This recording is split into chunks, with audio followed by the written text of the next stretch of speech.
In today's video, I'll show you how to add an emoji next to your Slack username, giving your colleagues a quick visual cue about your current status.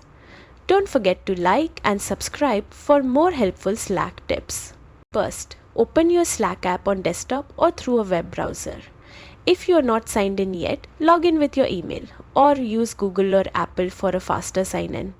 Make sure you're in the correct workspace if you're part of multiple ones. Next, look at the upper right corner of Slack. You'll see either your profile photo or an initial. Click on it and select Update Your Status. A pop-up will appear with preset options like in a meeting, commuting, out sick, vacationing, or working remotely. Pick the one that best represents what you're doing. After choosing your status, you can customize how long it will last, either selecting from default durations or setting a specific time period. You can also choose to pause notifications during this time to let your coworkers know not to disturb you.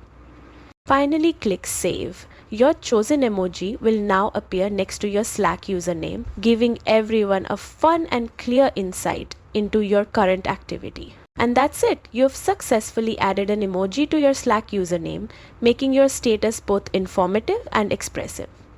Remember to update it as your day changes to keep it current. Thanks for watching and happy slacking!